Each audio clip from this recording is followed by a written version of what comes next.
Durante essa temporada do 1001, a gente falou de muita, mas muita coisa importante, né, Marida? Teve conversa com pais de primeira viagem, mães depois dos 40, mulheres que não querem ser mãe, até os nossos maridos entraram na roda nessa temporada. Falamos também sobre saúde mental na maternidade, os tão temidos Terrible Two e educação sexual para os filhos. E desde o primeiro episódio do 1001 Tretas, o que a gente mais pôde observar nas nossas conversas é que não tem jeito certo ou jeito único de ser mãe. Cada maternidade é um universo de possibilidades. Mas entre tantas histórias compartilhadas aqui, faltava a gente falar de uma maternidade que representa um encontro de almas entre mãe e filho. Um encontro tão intenso e verdadeiro que para muitas pessoas parece inexplicável, afinal, amor de mãe é mesmo inexplicável. E para fechar essa temporada tão especial do 1001 Tretas, vamos fazer um tema muito importante. Filho é filho. Eu sou a Júlia e sou a mãe da Cora. E eu sou a Tayla, mãe do Francisco e da Tereza. E esse podcast é Coisa de Mãe. E para conversar com a gente sobre isso, duas convidadas que há muito tempo a gente está querendo trazer para cá, tá? Duas mulheres que escolheram o caminho da maternidade não a partir do seu ventre, mas a partir do seu coração. É com muita alegria que a gente recebe ela, que é uma grande influencer, criadora de conteúdo digital, a mãe do Mário e da Clara Lua, Gabi Oliveira. A gente te quer há muito tempo aqui. Feliz que esse dia chegou. Bem-vinda. E para contar também o seu relato emocionante de maternidade, recebemos ela, minha amiga, atriz apresentadora, a mãe da Titi, do Bless e do Zion, Giovanna Elben. Que dupla! A gente está muito feliz, gente. Desde a primeira temporada real. Então a gente está encerrando em grande estilo a segunda, que agora as agendas bateram. Com certeza. Gabi, eu vi que você, né, você já deu um depoimento que você achou que estava grávida em 2020, né? Corrija a gente se tiver alguma coisa errada. Sou péssima com datas, mas eu lembro que eu tinha 27 anos. Assim, ou seja, foi uns 3, 4 anos atrás. Você tinha 27 e você achou que estava grávida e foi daí o despertar da sua maternidade. É isso? Então, eu sempre tive a intuição que eu seria mãe por volta dos 30 anos. Foi quando a minha mãe me teve... Desculpa, era só uma intuição ou você tinha desde sempre um desejo de ser mãe, mas que seria a partir dos 30, ou não? Eu sempre tive o desejo de ser mãe, mas eu sempre falava, se eu estiver bem profissionalmente, se eu estiver estabilizada, eu vou ser mãe nesse período. Hoje eu acho que era intuição, porque quando eu fui contar para minha mãe que eu ia entrar no processo de adoção, ela me falou que quando eu tinha 6 anos, eu falei com ela isso, e eu não lembrava. Mentira! Sim. Mentira! Então eu acho que era algo assim que eu já sabia que iria acontecer em algum momento da minha vida, só que no meu planejamento eu sou capricorniana, assim, eu sou uma pessoa que trabalha com projetos. Aperta minha mão, aperta minha mão. Afinal, nos 6 anos ela já estava ligada no negócio. Já estava planilhando no Excel. E aí eu fui e quando chegou nesse período eu tava com uma pessoa, só que eu bato muito nessa tecla, né? Tem gente que você tá no relacionamento, mas não necessariamente você encara aquela pessoa como uma possibilidade de dividir algo tão importante como a parentalidade. Não, definitivamente. Entendeu? Tem gente que tá até porque eu nunca considerei nenhum na minha vida inteira. Foi ser agora que eu considerei, porque assim, esse não vai dar lá. Você pode estar de boa com a pessoa e não considerar aquela pessoa uma boa possibilidade de ser pai de seus filhos, mãe de seus filhos. Que era o caso. E era o caso. Graças a Deus, não estava grávida, ainda bem, me livrei dessa. E aí eu decidi que... Eu percebi que eu falei assim, levei esse susto aqui e eu não fiquei desesperada, não foi gravidez na adolescência, sabe? Do tipo, ai meu Deus, o que eu vou fazer aqui? Não, eu pensei, não era a situação que eu queria, mas eu vou dar um jeito nisso, assim. E aí eu falei, como eu tive esse sentimento de que iria funcionar mesmo naquela situação, eu acho que já está na hora de eu me preparar para a maternidade. Eu já estava com quase 28. Eu lembro que eu ia fazer 28 em dezembro e eu fui na vara da infância e da juventude em setembro, a primeira vez. Então eu falei, eu vou começar a me preparar, porque aí por volta dos 30 eu quero ter filho. Por que eu fui na vara da infância, né? Eu acho que vale voltar um pouquinho. Claro. Pensei nas possibilidades de ter filho. Não estava com ninguém naquele momento, eu tinha terminado já com a pessoa. Aí tem a inseminação artificial, aí eu falei, não sei se eu quero passar por esse processo agora, ainda tô... Tem a possibilidade de engravidar de alguém aleatório. Um amigo, Um amigo. Literalmente aleatório. Algumas amigas minhas pensam em seguir esse caminho, assim. Sim. De engravidar com algum amigo que queira também dividir a parentalidade. Tinha isso, mas eu falei, cara, e tem adoção. Mas deixa eu ver, porque quando eu produzi conteúdo para a internet sobre adoção, né, foi muito nesse sentido, porque eu acho que a gente tem uma coisa aqui no Brasil que, quando algum amigo nosso adota, né, no sistema brasileiro, normalmente ele só apresenta a criança para você. Tipo, adotei. Você não sabe muito da trajetória, do como que faz, onde você foi, né, nada disso. Então, quando eu decidi falar sobre isso na internet, foi muito nesse sentido. Gente, é assim, ó. Você vai... eu joguei no Google, falei, como que é... É o primeiro passo. Qual é o primeiro passo? E aí você tem que ir na vara da infância, da juventude da sua cidade e perguntar como que é o processo lá, mas basicamente todo lugar é muito parecido, fazer um curso, dar documentação, fazer avaliação com o psicólogo, assistente social e entrar na fila. A gente ouviu falar do curso no nosso episódio de LGBTQIAP+, falaram, um convidado nosso é pai adotivo de 2 crianças, ele conta que um curso para ver se você é capaz. Eu falei, gente, qualquer mãe, qualquer pai devia passar por um curso desse. Como que ninguém, não importa se você vai gerar, se você não vai gerar, que importante que é, porque ele ainda falou uma frase que me marcou, que ele falou, parece que eles te fazem querer desistir nesse curso, aí vocês podem contar da experiência de vocês a todo momento para ver se você quer de verdade. Eu falei, podia ter passado, por que a gente não passou por esse? E também... Eu acho que seria essencial, sinceramente. Porque você pensa na parentalidade. Eu acho que a adoção, independente do processo, ela é um processo que dá para você pensar por um período longo sobre aquilo, sobre como que você quer seguir, se você quer seguir. E você precisa lutar também, né? Assim, não é simples. Mas eu acho que toda maternidade, principalmente, ela vem através de algum processo. E é um processo longo, muitas vezes. Às vezes, quando as pessoas falam, o processo para adoção é muito longo, muito burocrático. Eu falei, gente, tem gravidez sim. É a mesma coisa. São 10 meses. Exato. E muita 10 burocracia. meses se você engravidou. Não, eu tô contando um período de gestação. Momento de em que tentativa. você engravidou. Tentativa, Fica né? às Mas anos Espera, tentando. Então, assim, todo processo é burocrático. Quem E nada ter é por filho, acaso, porque todo o tempo gera uma preparação, né, de certa forma. Exatamente. E deixa eu emendar uma coisa aqui pra Jo. Você falou que você engravidou, então aquela gravidez... Você achou que estava grávida, aquilo foi um convite para você pensar, peraí, será que não tá meio na hora aí? No meu caso, eu fui madrasta antes de ser mãe. Então, não tenho dúvida que foi a madrastidade ali que despertou o meu maternar. Queria que você contasse em que momento, porque também em várias entrevistas suas eu li você dizendo que nunca pensou em ser mãe, que não pensava, que era uma coisa que você ia ter que negociar com o Bruno, que ele queria muito. Era até uma questão, a Tayla sabe, né? A Tayla, acho que passou muitos anos junto comigo e sabe, eu era sempre fui muito ligada no meu trabalho estava sempre em primeiro lugar. E eu sempre tive a ideia de que a maternidade poderia me atrapalhar os passos que eu queria dar, onde eu queria chegar. Então, não passava pela minha cabeça ser mãe, pelo menos até então, né? E já era uma questão entre eu e Bruno. Porque Bruno, desde o primeiro ano de namoro, ele falava, eu quero ser pai. Ele sempre Vamos ter quis, filho? né? Desde Sempre. E até hoje ele quer ter mais e mais filhos. Ele nasceu para ser pai mesmo. E já era uma questão entre nós, assim. Eu falava, cara, eu não sei como é que a gente vai fazer, porque eu não estou preparada, não bateu ainda na minha porta, eu ainda não quero, não é o que eu quero para mim.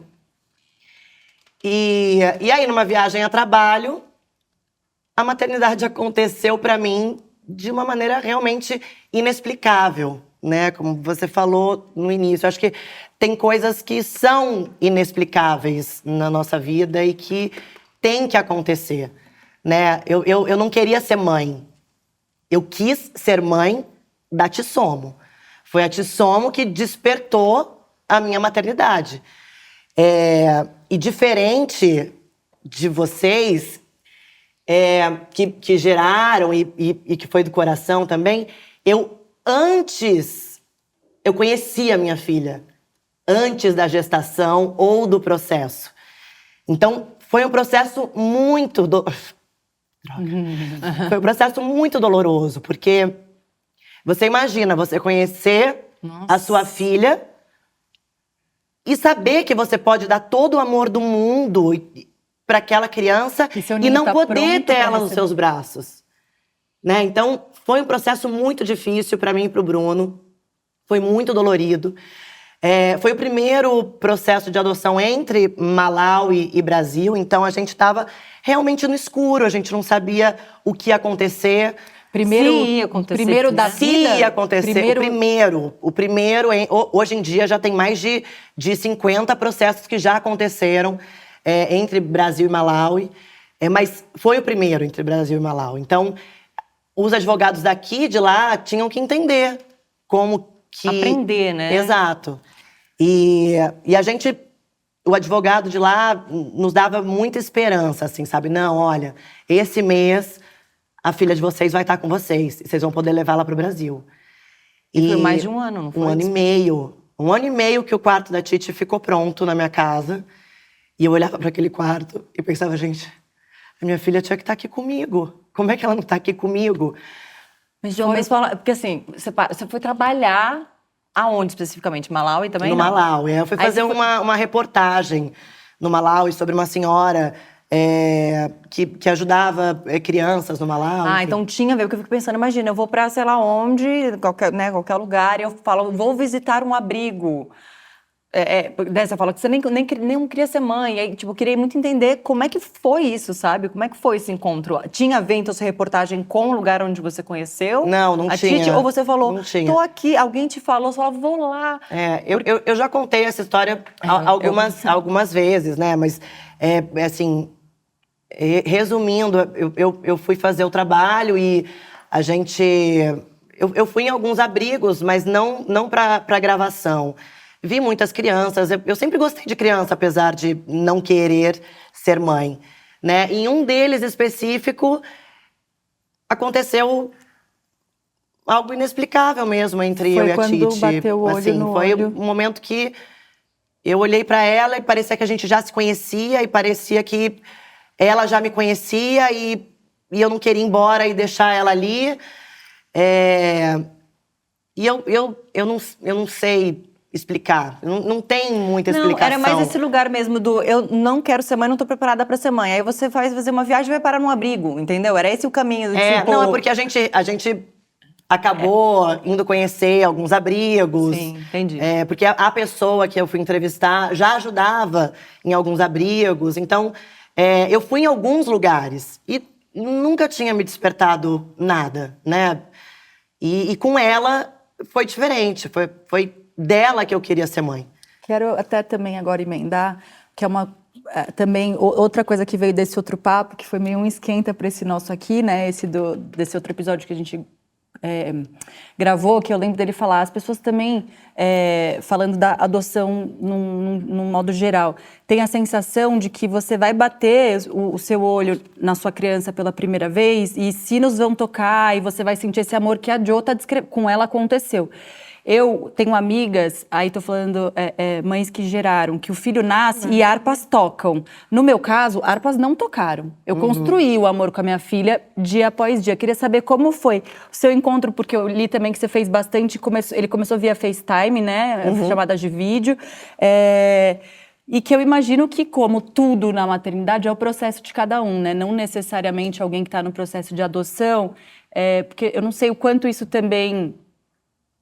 na cabeça de quem está na fila, quem está esperando. Também tem uma expectativa de bater o olho e sentir alguma coisa. E nem sempre, como a mãe que gera também, nem sempre. Exato, né? O amor é tudo construção igual. todos os dias. Tipo, eu queria saber como foi para você esse encontro, quando você soube que começou a conversar com as suas crianças, né? Quando a Giovana estava falando, eu estava pensando muito nisso, né? Porque, assim, tem alguns casos excepcionais e a gente entende isso. A Glória Maria conta isso também, que ela já tinha visitado vários abrigos e no dia que ela viu as filhas dela, ela sabia que eram as filhas dela e ela entrou no processo de adoção. Ela também não queria ser mãe. No meu caso, eu encontrei os meus filhos através de um processo chamado busca ativa, que é um processo que hoje na Justiça do Brasil é autorizado, que são crianças que são consideradas menos adotáveis. Eu vi esse termo e fiquei assim... Horrível. Porque são Deus. crianças maiores, grupos de irmãos, como no caso do meu filho, uma criança com deficiência. Então, assim, todas as crianças, elas têm o seu perfil publicamente exposto, porque se entende que é para o benefício delas, entendeu? Mesmo tendo a proteção da imagem da criança, aquelas coisas. Então, quando eu vi a foto do meu filho, eu vi um vídeo, na verdade, dele se apresentando, já tinha visto vários outros, e eu olhei e falei, esse é meu filho. Eu lembro que a Júlia, que trabalha comigo, Que legal. eu falei com ela, Júlia, então, eu encontrei meu filho. É isso.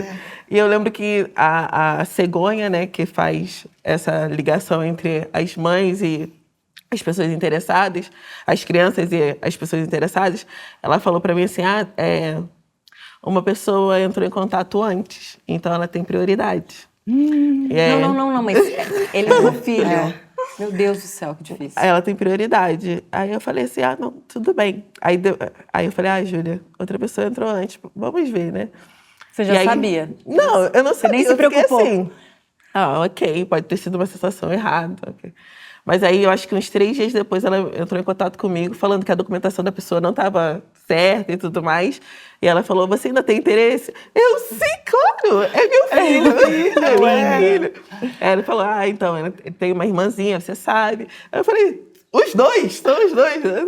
São meus. E tem isso também, que eu vi que, assim, ela saiu do... Não sei quando vai ser mãe, talvez ali por volta dos 30, de uma gravidez, e para uma possibilidade de adoção de 3. Você chegou a falar, pode ser até 3. Eu fiquei, gente, peraí, como? A assistente social e a psicóloga que me convenceram. Sair do 0 pro 3. Elas falaram, cara, você pode entrar na fila de novo, se você quiser. Espera um pouco. Espera. Mas a gente aconselha você entrar para 2. Aí eu ouvi o conselho, porque é isso, elas eram mais experientes também, né? E elas já acompanharam muitos outros casos de adoção. Porque é um processo que a gente precisa tratar com muita seriedade. Claro que tem a emoção, claro que tem os nossos encontros de alma, mas a gente precisa entender que alguns processos são feitos para, principalmente, proteger as crianças. Porque, às vezes, as pessoas falam, é muito burocrático. É burocrático porque essa criança não pode ser colocada em qualquer lar. Claro. E essa criança, ela precisa ter o máximo de proteção possível para que ela não seja devolvida de novo, sabe? Ela passe por um novo abandono.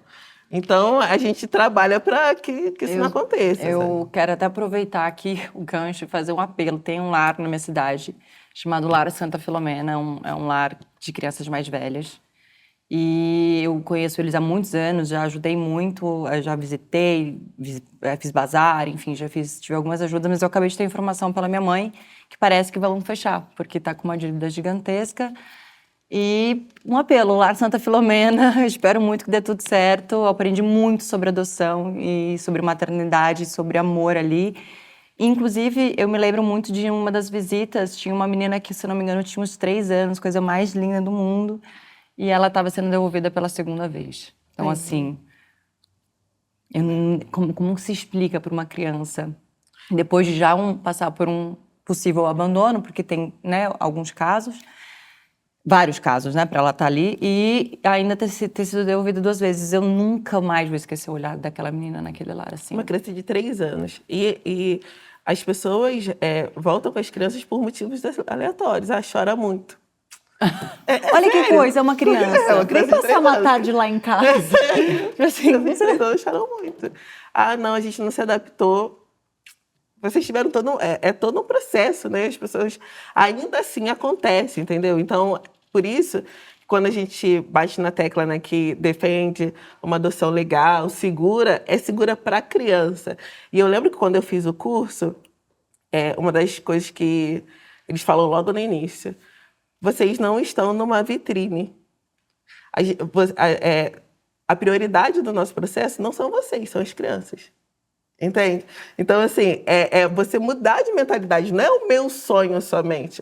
O meu sonho de maternidade daquela é criança. a vida de outra pessoa. Quanto tempo durou o seu processo até você ter suas crianças em casa? Eu queria saber das duas. Eu fiquei 1 ano e meio na fila. Não, tudo, na verdade. 1 ano e meio desde que eu Foi pra vara. Fui na vara, fiz Até o as crianças curso. chegarem. Até as crianças chegarem. Eu fiz 3 meses com eles de FaceTime. videochamada, né? E era interessantíssimo, porque 2 crianças. O meu filho ainda falava comigo e tudo mais. Minha filha não dava nem oi, assim, tipo, nem ligava. Aí, do nada, um dia ela apareceu e falou: Oi, mãe. Você sabe que eu sou sua mãe? Você sabe, você nem falava comigo. Aí, numa videochamada ela me deu um sorriso, aí eu comentei com os meus pais. Já Clara sorriu, caramba. E na outra ela falou: Oi, mãe, tudo bem? E lá no abrigo, eles não falam, né, que você está se aproximando para ser mãe. Eles falam, tem uma pessoa querendo te conhecer, porque eles não sabem como vai ficar. Então, como que vai ser o processo, e etc. Se a pessoa que está do outro lado vai desistir, porque acontece. Então, depois disso, depois de 3 meses, aí era a época da pandemia. Então, o juiz, primeiro, gente, foi um rolê, porque eu precisava me vacinar. O juiz falou que eu precisava me vacinar para ele liberar, para eu pegar as crianças. Eu fui para os Estados Unidos, vacinei no aeroporto. E voltou. Voltei. E aí ele não autorizou. Não autorizou assim mesmo. Aí falou, não, a gente vai esperar mais um pouco, porque tá em alta aqui, então não vai. E aí depois de 1 mês ele me liberou para ir buscar as crianças. E foi exatamente assim. Cheguei lá, emoção, meu Deus, chorei. Aqui é a mochila deles e são seus filhos agora. É com você. Beijo. E aí, pras duas, chegou 1 ano e meio de espera em situações diferentes, né? Foi 1 ano e meio também, Joe? Você Foi. tinha falado 1 ano e meio, eu não sei se... A Titi foi 1 ano e meio.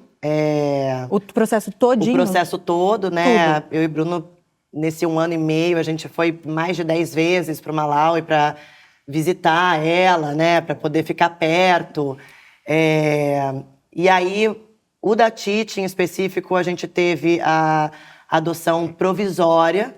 Então, quando o juiz disse, vocês têm adoção... A gente estava no Malawi, né? Vocês conseguiram a adoção provisória e agora tem que esperar a definitiva. E a gente, e quando vem a definitiva, né? Ela falou, pode ser em 1 semana, 1 mês, 3 meses, 1 ano. Nossa. A gente falou, tudo Como bem, dorme, né? Como dorme. Mas mas aí ela vai pro Brasil com a gente. Aí ele falou, não, ela não pode sair do Malawi até vocês terem a definitiva. O Bruno estava gravando, tinha, acho que uma série para fazer. Eu, na época, estava fazendo video show.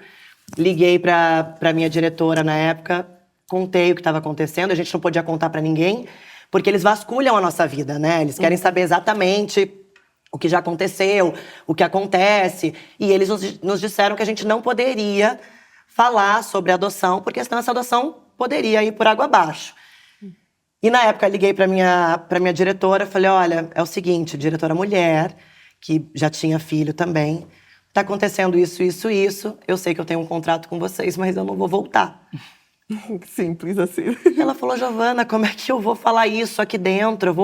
Eu vou guardar em segredo até onde eu conseguir, mas eu não vou conseguir. Mas você volta quando? Não sei. Eu não sei. Quando o juiz... Aí estabeleci residência no Malawi, então a gente ficou numa casa, eu, minha mãe e a Titi, por 3 meses, que foi quando a gente conseguiu a definitiva, e o Bruno indo e vindo.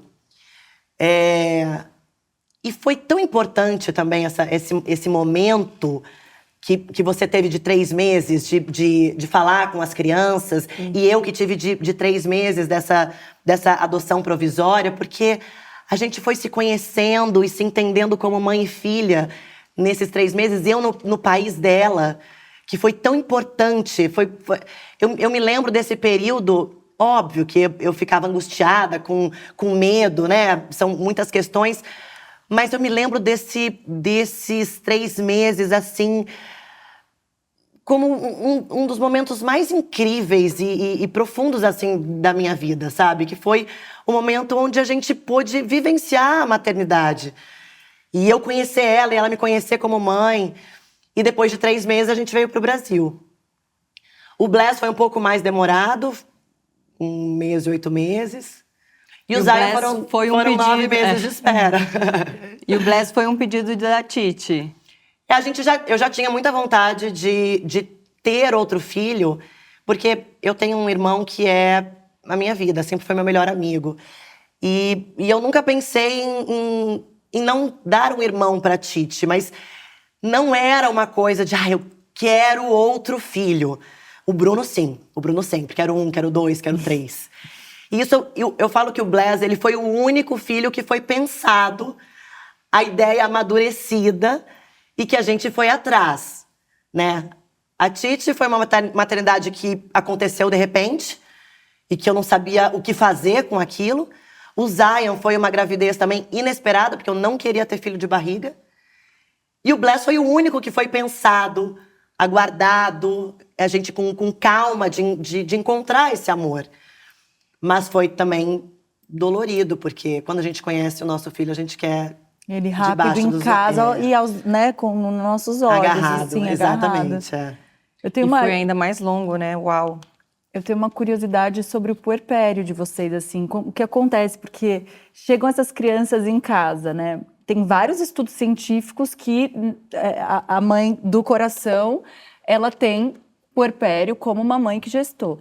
Então, de qualquer jeito, a gente é atravessada por uma dinâmica nova, novos seres humanos que se apresentam nas nossas casas. Então, quando você chegou com a Titi, quando você já chegou logo mãe de 2 de uma vez, aí essas pessoinhas ocupam os lares de vocês.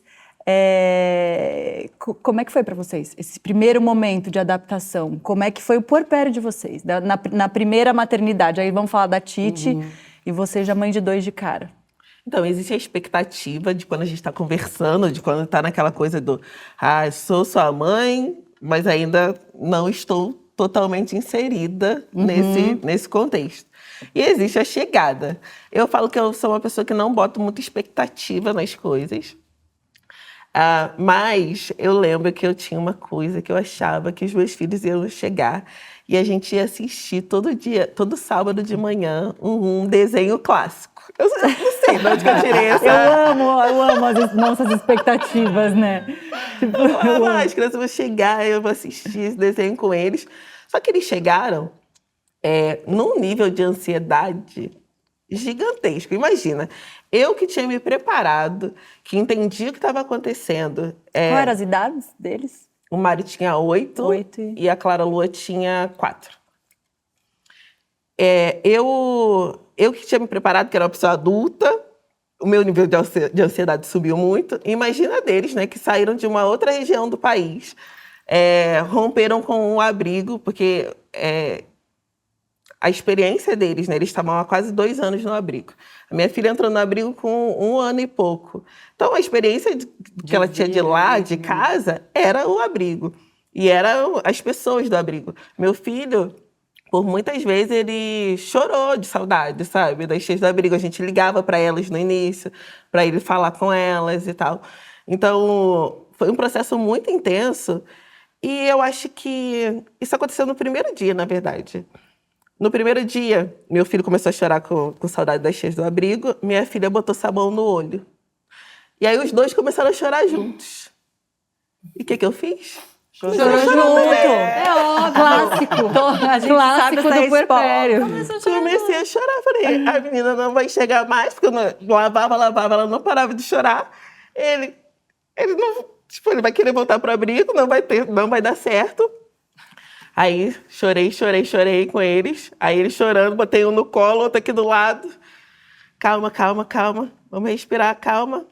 Eles dormiram, os dois. Aí quando eu olhei assim, eles dormindo, eu falei, vai dar certo, vou ser boa mãe.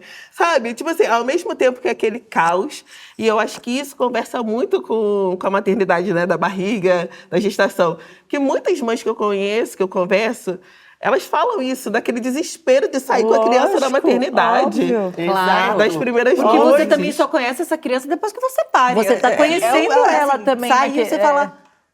Olha, É E aquele agora? primeiro dia e sozinho agora? em casa com Por aquele... onde eu como? Oi, tudo bom, prazer, eu sou sua mãe também. O que a gente faz agora?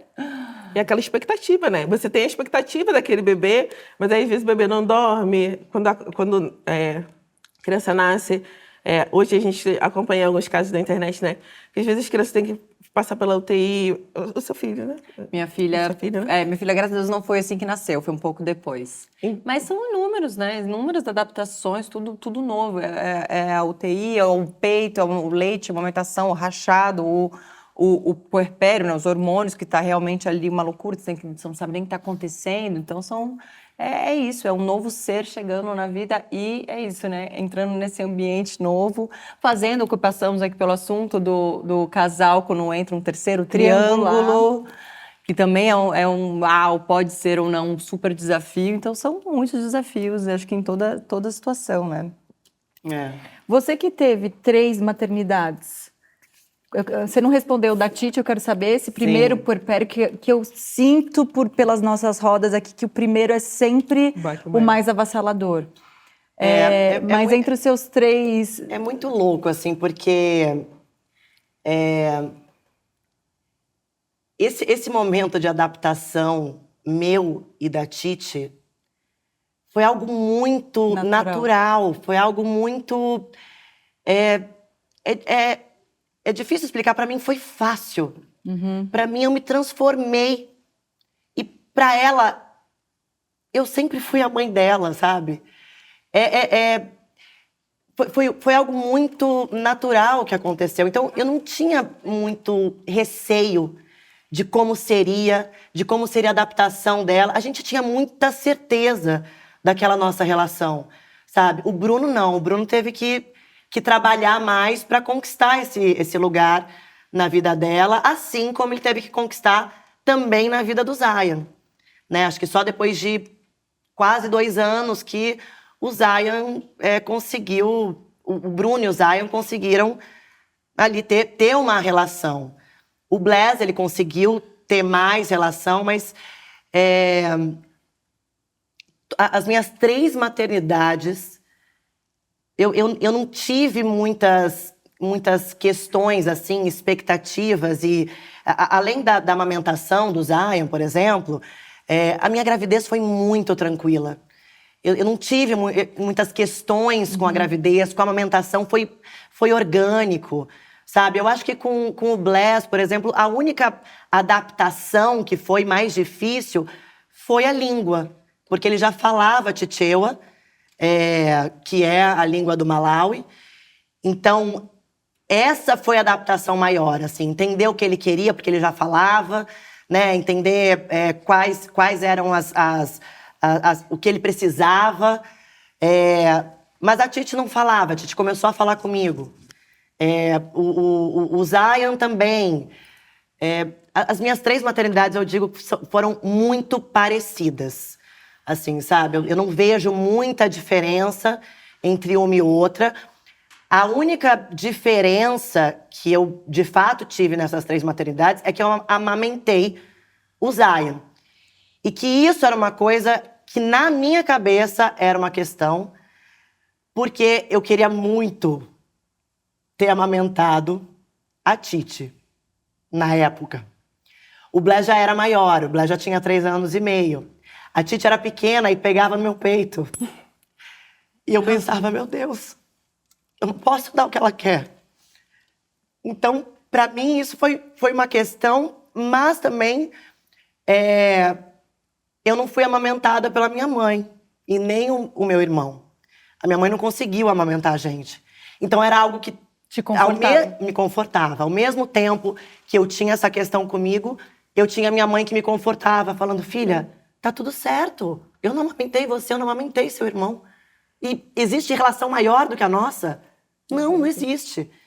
E quando eu comecei a amamentar o Zion, de fato um momento mágico de conexão, né, da mãe e do filho, mas nada além do que eu tive com os meus outros 2 filhos. Então, eu digo que essa gravidez do Zion acho que veio, de repente, para acabar com algumas questões que eu tive no início com os meus outros 2 filhos, sabe? Que eu percebi que é tudo igual, o amor é igual, óbvio. Existem, né?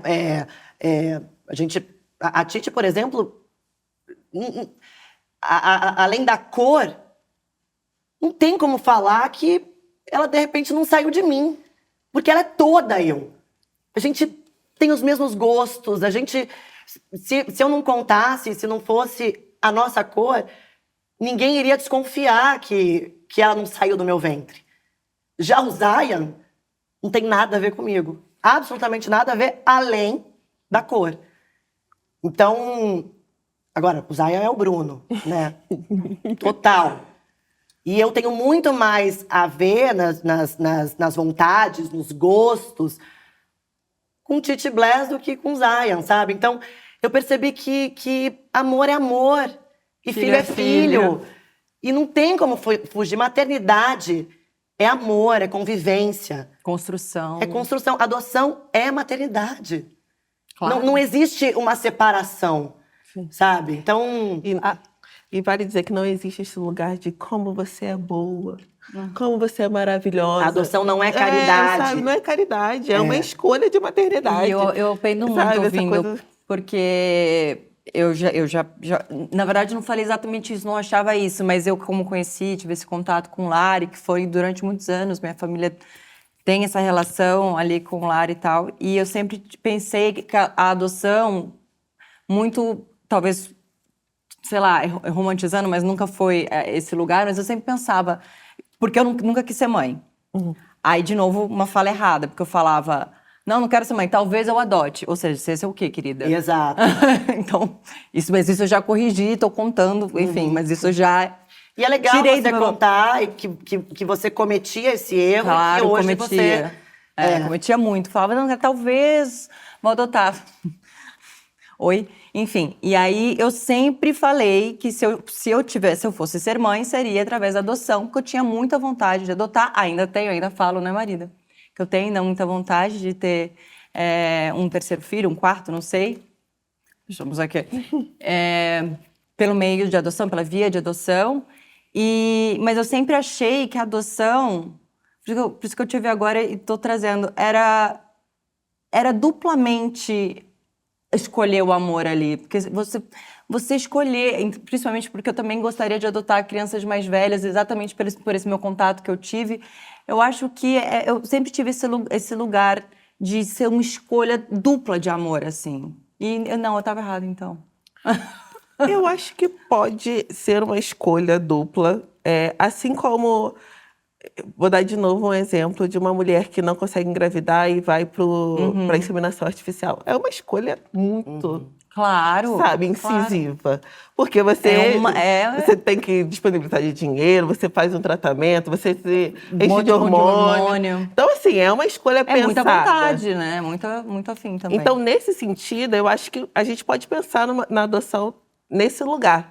Mas não num lugar de caridade. Porque não é. Quando a pessoa decide pela via da adoção, ela está decidindo ser mãe ou pai.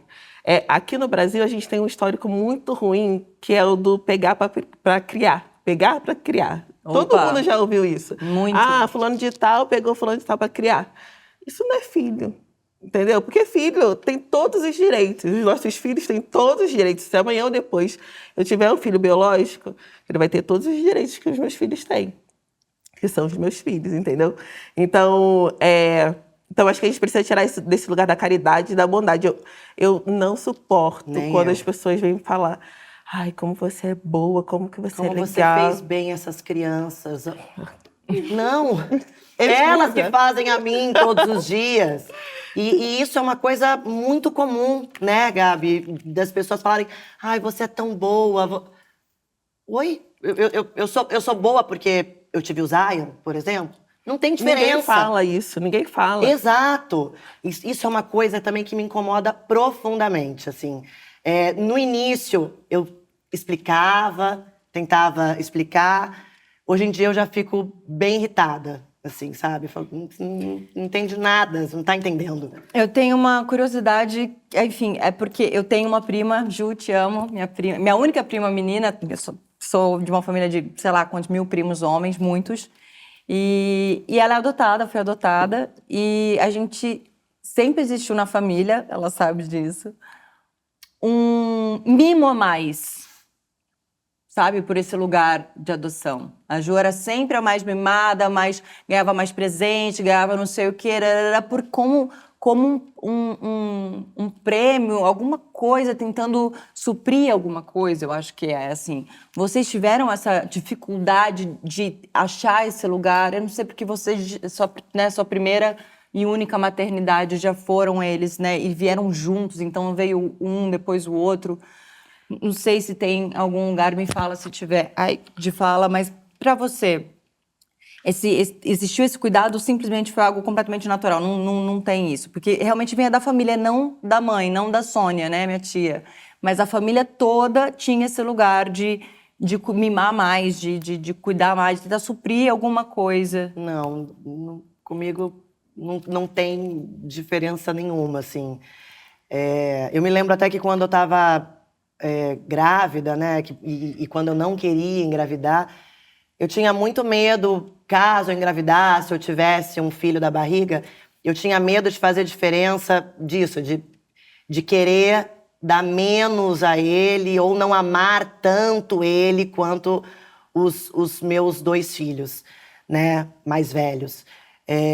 Porque, diferente da adoção, eu não conhecia aquela criança que estava na minha barriga, né? Então, eu não sabia como ia ser. E eu tinha esse medo de, será que eu vou conseguir amar ele como eu amo os meus filhos? Assim como o segundo filho. Sim, eu também né? senti isso. Sendo da barriga ou não.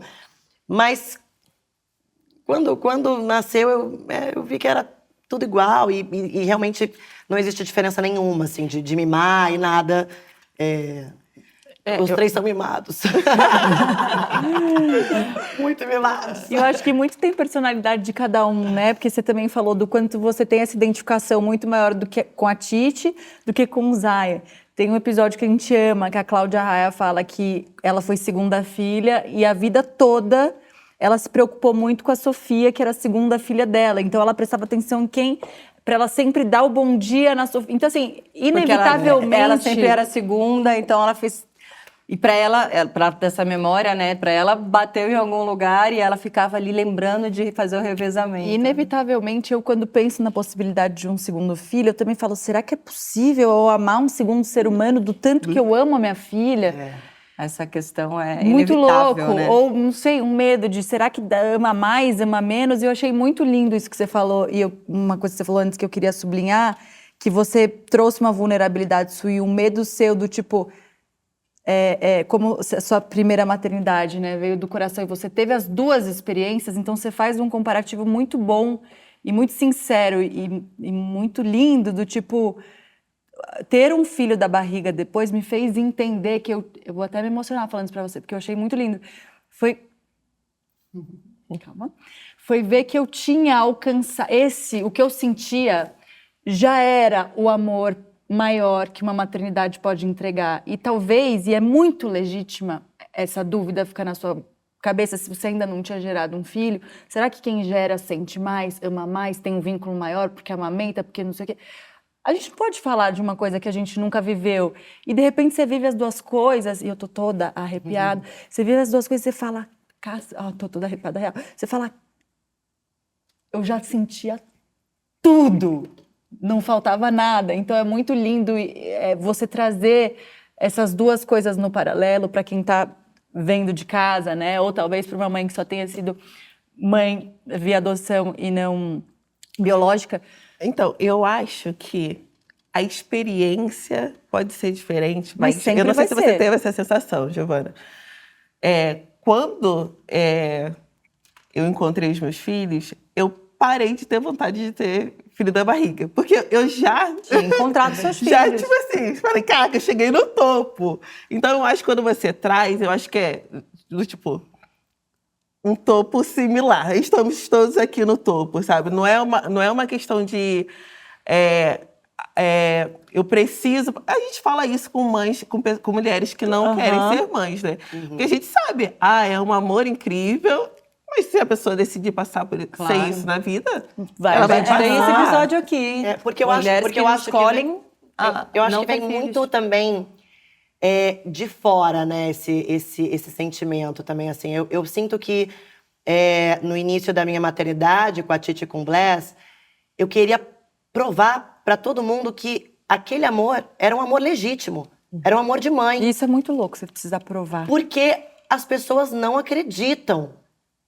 Parece que não validam a maternidade do coração como a maternidade do ventre. Então, eu me senti muitas vezes muito cansada de tentar provar que aquele meu amor era legítimo, era de mãe. Né? Então, quando vem o Zion e me mostra, sim, você estava certa. Nada mudou. É tudo igual, você tudo estava igual. certa. Eu dei uma relaxada, não precisei mais ficar provando pra ninguém, eu não fiquei mais querendo provar nada pra ninguém, sabe? E é isso, assim, vem muito de fora essa ideia, porque eu me lembro muito das pessoas falarem, e seu filho, quando que você vai ter? Tá brincando que te perguntam isso na rua? Várias vezes, eu acho que Gabi também, né? Passa por Quando isso? você vai ter filho de verdade. Filho de Que verdade. sorte é deles de você ter. E não é só de gente distante, não. Eu ouvi de gente próxima. Mas, Mas gente, e o seu filho? Quando você vai ter? Eu ia perguntar pra vocês se vocês sentiram que vocês já passaram pelo peso social da maternidade compulsória na trajetória de vocês. Fica aí a resposta, né? Porque mães, ambas já de 2 filhos, e seguem ouvindo esse tipo de comentário ou de pergunta. Vocês respondiam? Eu no início tentava, porque eu acho que eu ainda não estava segura nas minhas respostas no início, sabe? Eu tive que ir entendendo também a minha maternidade. Assim como quando uma mãe engravida também Igual. tem também as respostas o na Guto ponta olhou da pra língua. mim e falou, primeira Não, e vez se que eu te achar vejo que tem- insegura na minha vida. E se Eu achar falei que isso tem, aqui. depois você entende que você não tinha resposta Tipo, nenhuma. primeira vez que te vejo Quando- sem saber. Então, o que no fazer pra início, onde ir. eu tentava ser mais leve, explicar. Hoje em dia, pra mim, acaba ali o contato, sabe? Eu já falei muito sobre isso, assim. Então, eu cansei um pouco, sabe? Eu acho que com pessoas próximas, o que eu fiz foi inserir essas pessoas no que era adoção. Porque, gente, a gente sabe, na sociedade, muita coisa, a gente percebe que é ignorância. As pessoas reproduzem discursos, reproduzem... Você falou da sua questão, Com certeza. eu não quero ser mãe, mas não vou adotar. Isso é reprodução. Exato. Você vai falando como você vai escutando. Então, se eu tô com uma amiga que fala isso, eu falo, então você vai ser mãe através da adoção, né? E eu acho que isso, a gente não tem como se isolar do mundo. Então, uma das coisas que eu pensei muito, né, ao inserir o assunto da adoção na minha família, não só da meu pai e minha mãe, mas das minhas amigas, com as minhas tias, com os meus tios, foi de livrar as crianças de passarem por esses constrangimentos, de passarem por essas perguntas. Então, eu fiz um beabá com eles antes, tipo assim, quais são as dúvidas de vocês? Eu lembro que quando eu falei para o meu pai, porque no meu cadastro estava criança até 6 anos. Aí meu pai veio e falou assim, mas 6 anos, Gabriela? 6 anos? É muito grande, não sei o quê. Aí tinha um priminho meu lá nesse dia, no churrasco de família. E aí eu falei, você acha que se o Joãozinho estivesse no abrigo, ele não deveria Nossa. ter uma nova família? E aí pegou nele. E aí pegou nele, sabe? Então, assim, eu fui fazendo esse processo, porque muita coisa a gente vê que é ignorância. Agora, tem gente que eu sinto já maldade, sabe? Que a pessoa vem falar umas coisas assim que você fala... Exato. Querido, você Da tá mesma querendo- maneira que existem essas pessoas que falam meio por maldade, e pessoas que querem te elogiar e falar o quanto gostam de você e vem com essa, assim, Também com um discurso tipo, errado. você é uma pessoa muito boa de ter feito. Então, eu acho que é muito da pessoa que fala, né? A gente entender o que a pessoa quer passar ali pra gente. Então, acho que é muito, muito da pessoa o tipo de explicação, assim, que a gente vai dar, né? A abordagem que a gente vai usar para rebater. Porque eu acho importante rebater. Eu Quando também. uma pessoa fala, você é muito boa, porque aí eu falo, mas por que eu sou boa?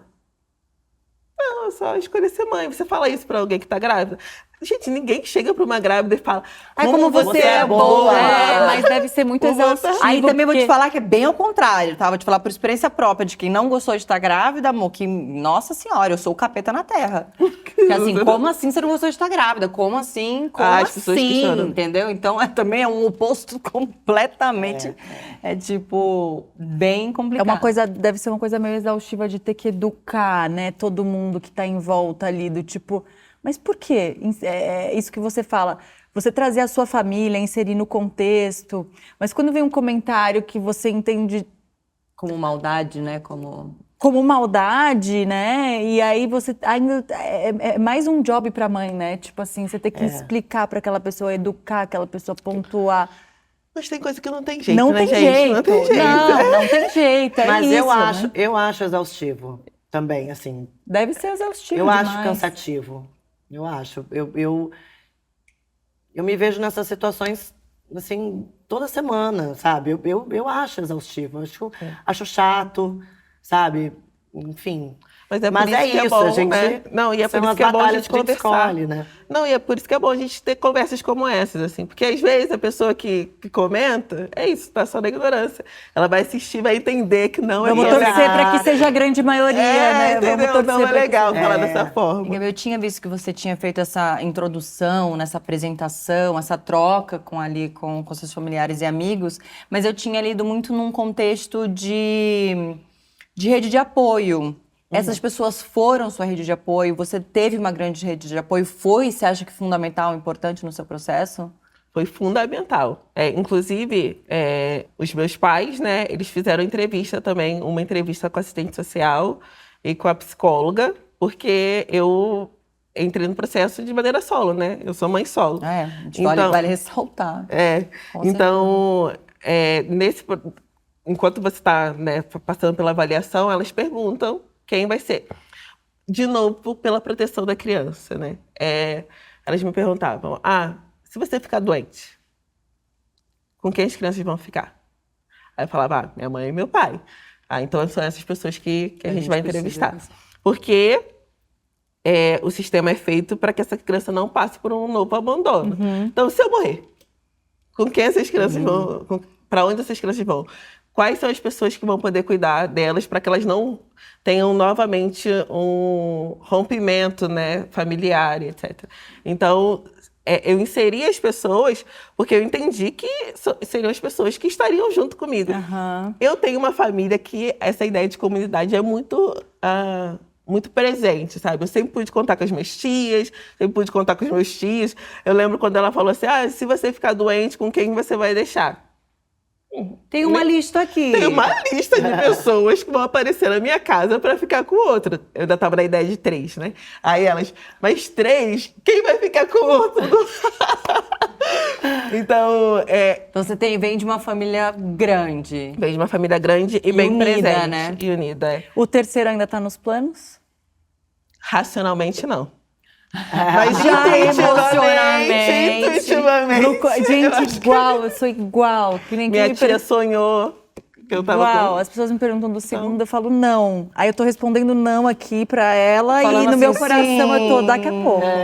Já. Mas eu tô aqui não, com certeza não, é não certo. Mas aqui eu já comecei a sentir igual eu senti a corda. Gente, já falei, já. vocês que me acompanham desde o início, vocês já imaginaram que eu viria dar uma boca que eu penso num terceiro? Não, eu fiquei de boca aberta quando você falou isso.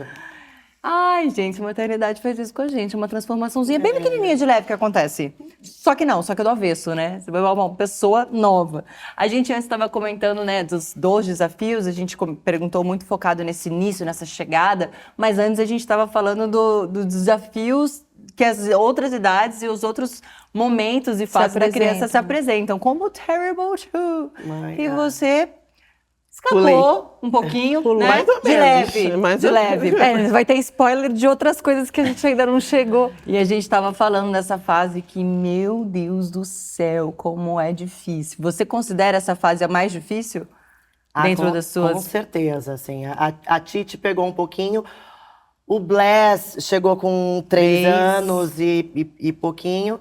E o Zion chegou agora a fase do Terrible 2 tá Que agora vai... com 3 anos e meio. Não, mas eles falam que é dos 2 aos 3, dos 2, não é uma coisa, né, dos 2. É que se inicia, na verdade, depende muito da criança, de quando ela começa a entender realmente que ela é um indivíduo que nem a mãe, que nem o pai, que tem suas próprias vontades e começa a brigar por isso, né, que é uma descoberta. Então, obviamente, varia ali, né? Eu acho que a gente fica querendo ter o outro filho, seja o segundo, o terceiro, o quarto, até o Terrible 2. Aí depois a gente desiste.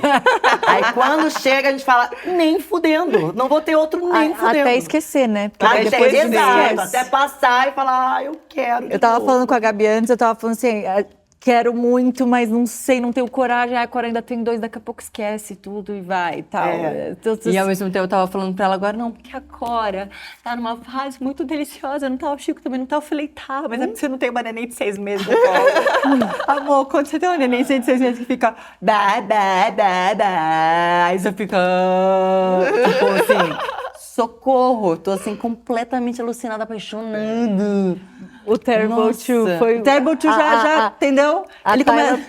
A Tayla, a gente levantou o Terrible 2 muito porque a gente chegou nesse momento. Nossa. A Tayla estava passando por por uns momentos bem desafiadores. A gente fez um episódio sobre isso, tá no ar só sobre isso. Tinha até pensado em te trazer também para esse episódio. Levei filho pra psicóloga. Porque já tinha ouvido alguns desabafos seus sobre o assunto. Você acha que para você foi o maior desafio da maternidade até aqui?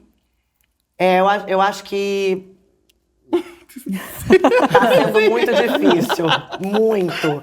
Assim, A gente tá rindo de nervoso, né? A gente tá rindo de nervoso. Eu não tô... Com a Titi eu consegui lidar mais, porque ela... Personalidade, né? Provavelmente. Ela era mais calma, acho que a gente conseguia se entender mais. O Zion, como é muito hiperativo e diferente de mim, a gente não tá conseguindo se entender tanto nessa fase. O Bless sempre foi um Buda maravilhoso, tipo, nunca me deu um trabalho de nada, assim, sabe? E o Zion, assim, ele tá me desafiando muito. Ele tá naquele momento que ele quer me dominar, ele quer mostrar que ele manda. Sabemos. O Bruno, por incrível que pareça, tá conseguindo lidar com esse momento do Zion muito melhor do que eu. E que é importante a gente ter, né, uma dupla, seja ela quem for, né? Que se completa. Que se completa, pra você, às vezes, poder dar um passo pra trás. Se retirar de cena. Sair de cena. Que dizem pra gente que é tão importante nessa fase, né? O que você faz? O que você faz? A gente só escuta a mesma resposta, mas e se essa pessoa não tem E nem sempre, alguém, né? Tantas mães solos não vão ter o que fazer. Exatamente, essa rede de apoio pra sair de cena. Mas e quem não tem como sair de cena, né? Porque é quando você consegue voltar pro seu centro, respirar e tentar se acalmar para voltar a lidar com aquela criança, lidar com a sua frustração. Porque todo mundo fica desestabilizado. Óbvio. Né? É a criança chorando de um lado e a gente chorando do outro, né? Tipo, pelo amor de Deus, né? Não, e olha só, vocês trouxeram, né, essa questão da parceria e tudo mais. E aí, eu comento com as minhas amigas que tem parceiro que não é parceiro. Opa! Entendeu? Então, assim, Há muitos, né? O que mais tem? A maioria. E às vezes a gente tem outras redes que são muito mais parceiras nesse momento do que às vezes os parceiros. Muito Então, Não, mais. tem muito parceiro que mais atrapalha do que ajuda. A gente fala que a maioria, pelos estudos, não pelo que a gente acha, na verdade, das famílias brasileiras são de mãe solo, inclusive casadas. Inclusive casadas, É a exatamente. grande A realidade solidão da da mãe, mãe, brasileira, assim, é essa, né? E quando a minha filha chegou, apesar dela ter 4 anos, ela passou por um processo de regressão, assim, intensa. Tanto que a Giovana falou do amamentar, eu dei peito para minha filha, tipo, sem leite, por um bom tempo, porque ela pedia para mamar, não sei o quê. E eu falava, minha filha, não tem leite, não tem leite. Mas conversando com a psicóloga, ela falava, pode dar, é só estar aqui. Acolhe, ela quer só sentir esse lugar de novo, de renascimento. De renascimento, ela está renascendo Olha na sua que família. lindo isso. Então, assim, pode deixar, pode ficar calmo, não é nada extra. E que importante um apoio psicológico, né? Psicológico, Muito importante. de amigos que não julgaram. Porque eu poderia ter ouvido, Gabi, essa menina Nossa. grande, então pra quê? Não, todo mundo ficou, não, tudo certo, é isso. Se ela precisa disso, eu acho que é isso que Nossa, você deve que fazer. lindo, Nossa, Gabi. demais. Sério. Qual foi o seu maior desafio, né? A Jo tá falando agora do Terrible Two, que eu acho que o desafio maior é sempre o de agora também, né? Tem isso amanhã, hoje a gente tá falando do Terrible Two, amanhã não, talvez. O de agora tá ótimo. Tá agora? Então vem do futuro, com uma perspectiva Mas eu nem maravilhosa. posso fazer drama, que no momento eu tô assim... Eu acho que o principal desafio foi a adaptação. Adaptação. A minha filha chegou falando muito pouco. Ela não tinha... O vocabulário dela era bem pequeno, assim, para a idade. Então, ela não sabia comunicar o que ela estava sentindo. Hoje a gente percebe, a gente fala, cara, eu acho que talvez ela estivesse com saudade. Mas ela ficava 1 hora deitada no chão chorando, Esse é meu filho. sem dar uma palavra. E ela não deixava a gente encostar nada. Quer Meu abraço, quer... Aliás, quando eu tento abraçar, eu já falei, eu levo soco, porrada, mordida. Ela nesse nível, assim. Então, ela ficava ali direto. E o meu filho, foi o processo também de adaptação, de se entender numa nova família. Adaptação de remédio, de medicamento. Porque é isso, eles passaram a ter um tratamento real, assim. Meu filho passou a ter... No abrigo, eles faziam o que dava, né? E aí, em casa, que a gente foi buscar os profissionais, etc. E ajustou medicamento e tal. Então, esse período de ajuste é muito difícil. E é isso. Muitas famílias, independente de como elas são formadas, elas são atravessadas por questões de saúde, né? Também. Ou transtornos, ou algum tipo de deficiência. E, às vezes, quando eu falo do processo de adoção, as pessoas falam assim, mas você, de novo, você escolheu mesmo assim. Eu falo, gente... E se tivesse nascido da minha barriga? Tipo assim, qual é a diferença? Não tem nenhuma diferença nesse sentido, assim. Eu sei, existe o baque inicial. Eu acho que toda mãe que tem uma criança com algum tipo de transtorno, de deficiência, tem aquele baque de, caraca, e agora o que a gente faz? Mas é isso, é seu filho. E aí você vai lidar com aquilo e vai buscar o melhor apoio possível. Então, eu acho que essa fase inicial foi a mais difícil. Agora eles estão... Tá lindo? Maravilhosos. E quem que te cuidava nesse período de adaptação que eles chegaram e daí é com você, né? Quem que te cuidava? Você falou que estava tendo acompanhamento, né, dessa terapeuta. Minha terapeuta, que está comigo desde há 5 anos, já há 6 anos. Mas a minha família e os meus amigos colaram comigo. Colaram. Eu lembro de um sábado que minhas amigas chegaram lá simplesmente para dormir com as crianças, porque eu já tinha... chorar. Todo mundo já chorou aqui. Tinha muitos dias que eu não dormia, e aí as minhas amigas chegaram. Lá, quando eu estava com eles na cidade, que eles nasceram, a minha amiga que está aqui, a minha amiga Ignalda, foi para lá de carro para ficar comigo, porque eu falei, eu vou precisar de ajuda. Foi ela, o marido, todo mundo me ajudou. Nossa, que demais. Então, assim, a minha família e as minhas amigas, elas colaram real, assim, falaram, não, tá muito cansada, parecendo um zumbi. Eu falo que nos primeiros 3 meses a Giovana tava falando que eu tô bonita. É verdade, gente, estou mesmo, na minha melhor fase. Tô Mas muito gata. Tá real. nos primeiros 3, 6 meses, assim, eu virei um zumbi. Não dormia. Todas viramos. Eles todas acordavam 4h30 da manhã. Então, assim, Eu já tinha falecido. mas depois disso, é muito bom a gente olhar para trás e ver quem estava com a gente, né? Até hoje eu falo com essas pessoas, cara, muito obrigada, vocês me ajudaram no momento que... A gente precisa muito e é muito precisa difícil pedir, porque ali a nossa responsabilidade é cuidar. E a gente esquece de cuidar da gente. Você falou no seu canal super, né, de que você... ansiedade estava vindo, te atravessando, que você parou, respirou, você já falou... Você tem levantado a importância da saúde mental, da gente olhar para ela, da gente se cuidar. Sim. Ao tempo que você também está tendo que cuidar das suas 3 crianças e principalmente do seu menorzinho numa fase super desafiadora, que ele está descobrindo tudo que a gente tem para sentir, se manifestando e tal. Quem cuida de você nessas horas? Bom, o Bruno é um cara muito parceiro, assim, sabe? O Bruno é um paizão, ele é um maridão, ele é um amigo, ele é meu melhor amigo. Mas acho que nessas horas eu busco a minha mãe. A minha mãe é quem mais me dá suporte e que mais me entende nessas questões todas, sabe? Porque além da gente precisar se cuidar e às vezes ter que se afastar um pouco, né? Ter que ser cuidada, ainda tem a culpa de não estar Claro. presente, de não Não estar estar fazendo a 100% gente, bem. né? Então, são muitas coisas que passam camadas. pela nossa cabeça, enfim, mas a minha mãe é o meu grande suporte, assim, inclusive quando eu fiquei no Malawi os 3 meses que eu tive que ter residência lá, quem ficou comigo foi a minha mãe.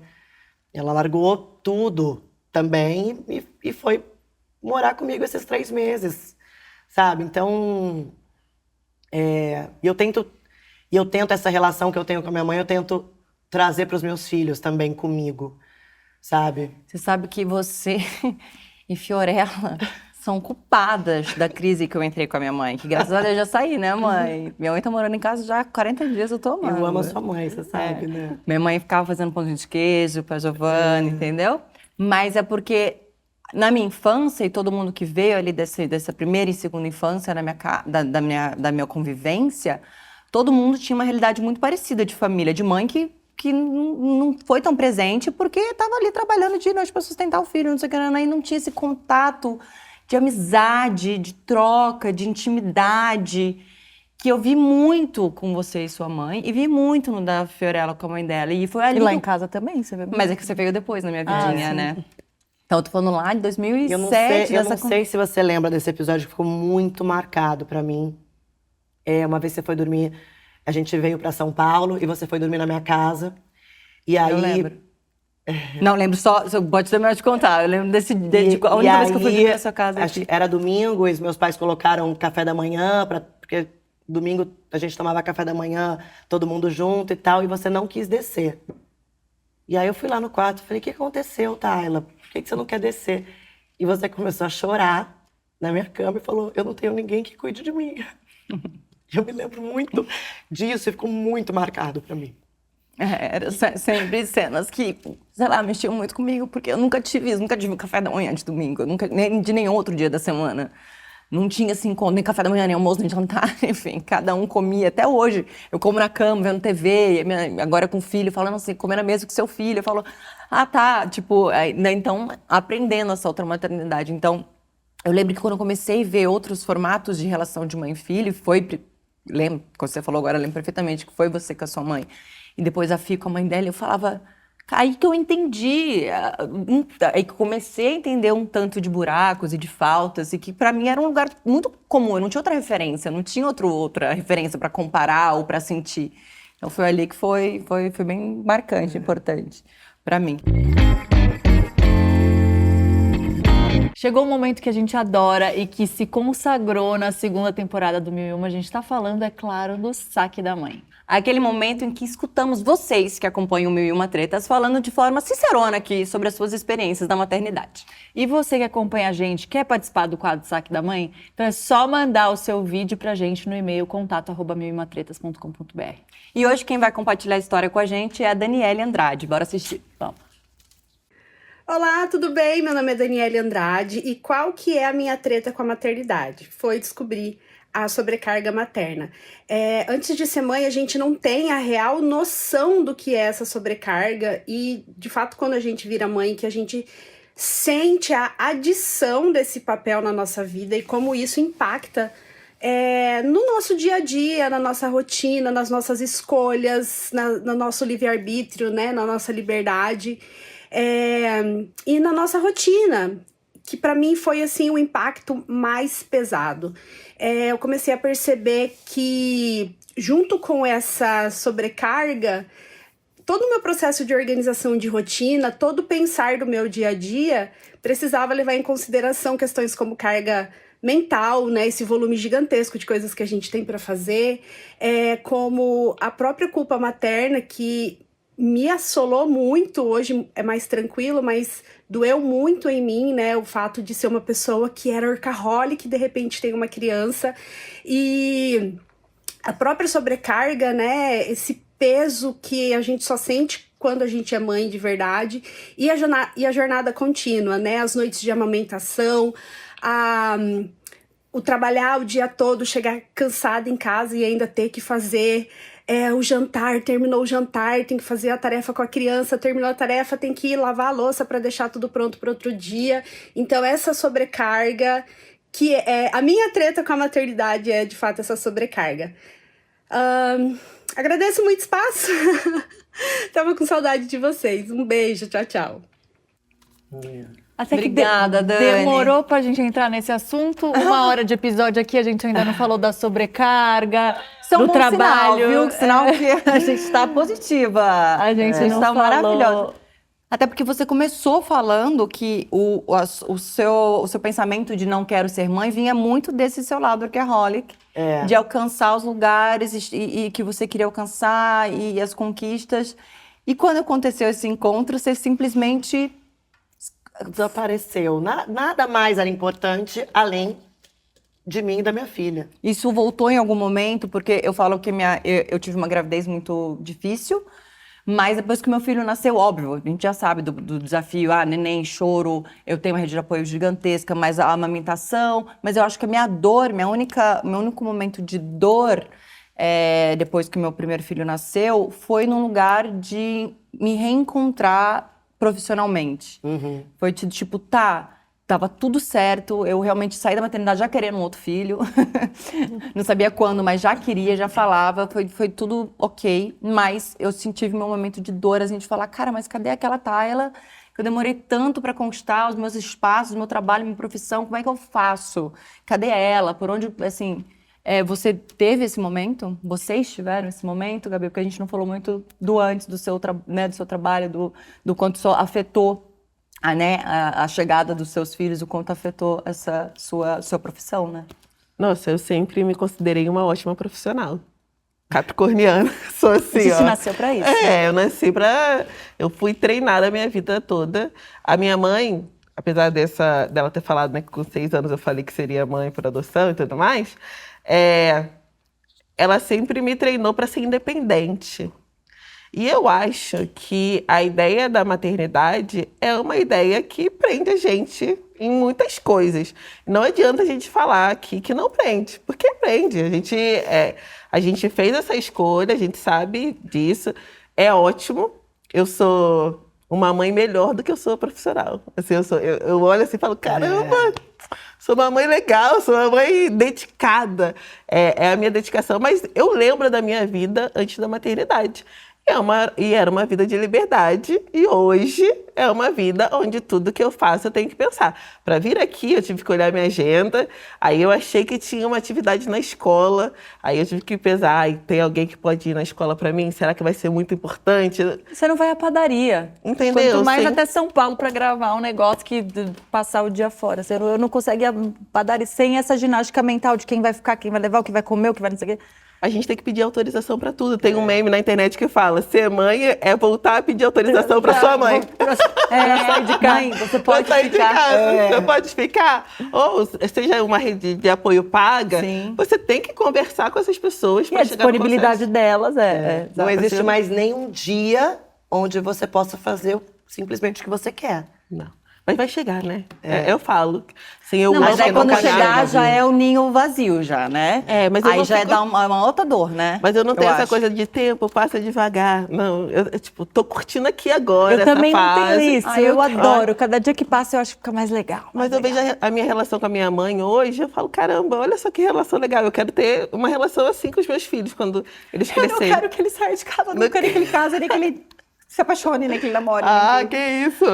Eu tenho Não muito tem que tratar, como. gente, muito. Olha. Essa semana eu mandei uma mensagem pra minha mãe, eu tava na cama, chorando, pensando que a Titi tá crescendo, né? E que já tá com uns papos de menininha, já tá ficando com corpinho de menininha e tal.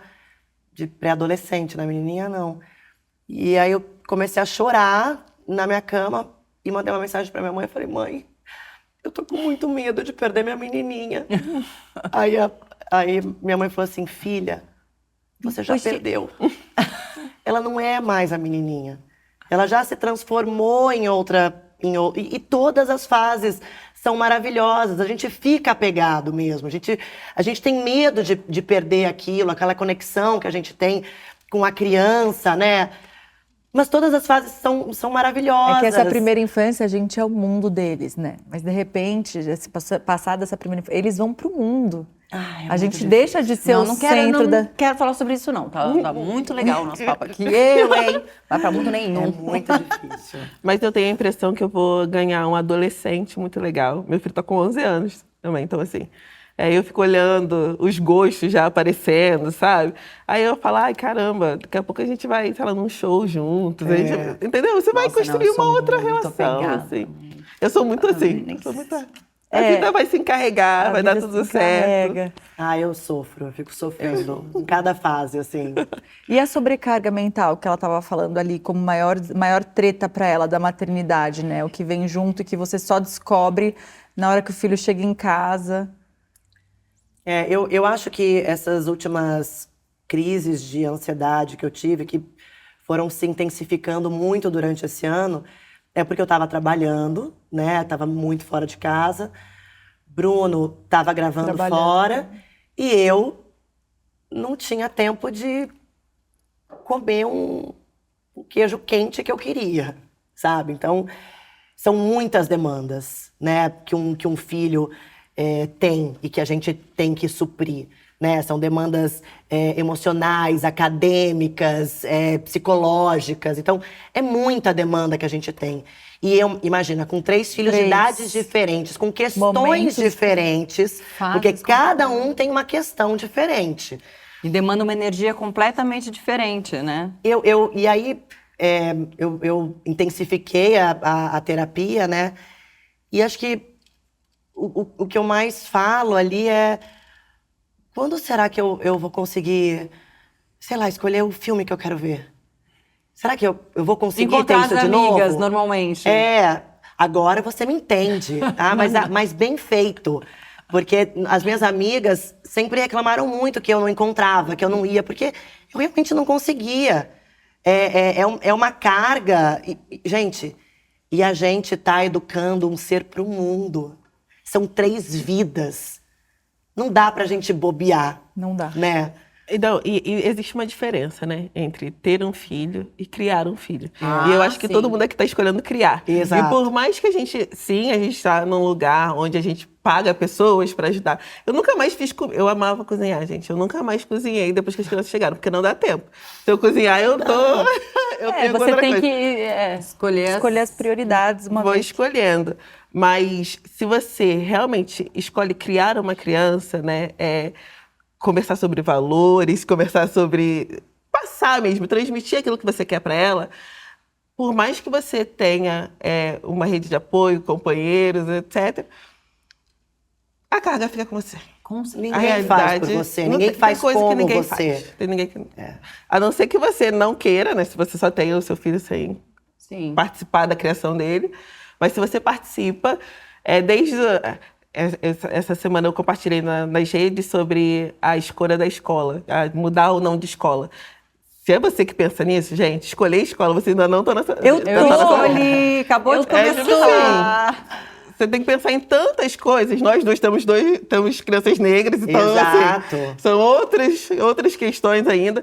Então, essa carga, a carga mental, a carga da decisão, de você decidir. Outro dia eu fui no médico com meu filho, aí ele falou: você quer testar esse medicamento ou não? Essa mudança?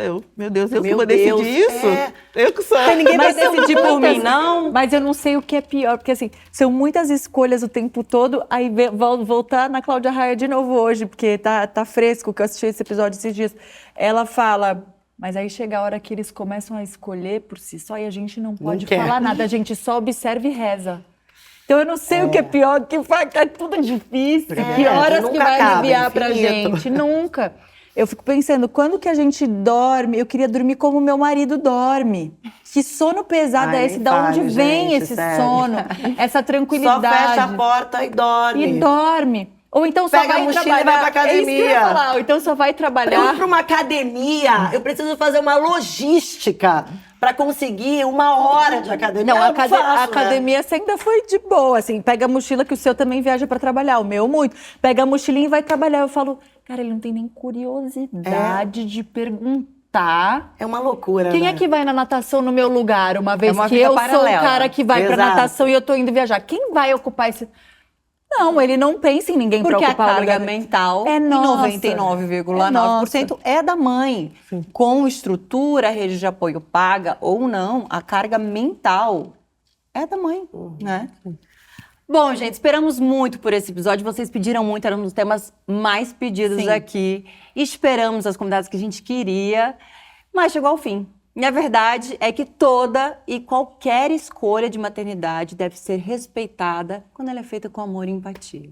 E foi exatamente esse tipo de maternidade que vimos no episódio de hoje, escutando o relato de vocês. Gente, muito obrigada de coração, Gabi e Joe, por compartilharem as histórias de vocês. Obrigada Obrigada, demais, obrigada, Gabi. Obrigada, Jo. Esse episódio foi lindo, graças ao relato, à companhia, essa troca tão sincera e cheia de amor de vocês. O episódio de hoje chegou ao fim e agora sim a gente encerra a segunda temporada do Mil e Uma Tretas. Eu quero agradecer muito a todos vocês que estão aqui com a gente desde a primeira temporada e a você também que chegou por agora. Muito obrigada. Essa troca fortalece muito a nossa força feminina, nos cura um tanto. Opa! E as múltiplas maternidades. E é claro, minha parceira, minha marida, muito obrigada por mais uma temporada de muita parceria. E amor, eu te amo. Obrigada a você, muito. Foi lindo, gente. E é lindo demais estar aqui falando do que a gente ama, do que a gente acredita. Muito obrigada a cada um de vocês que nos assistem, que acreditam que juntas a gente pode ser mais forte e a gente pode fazer a diferença. Nos vemos em breve, hein? Na terceira temporada. Beijo até lá. Beijo, meninas. Muito obrigada. Faz um cebolinha agora na terceira temporada.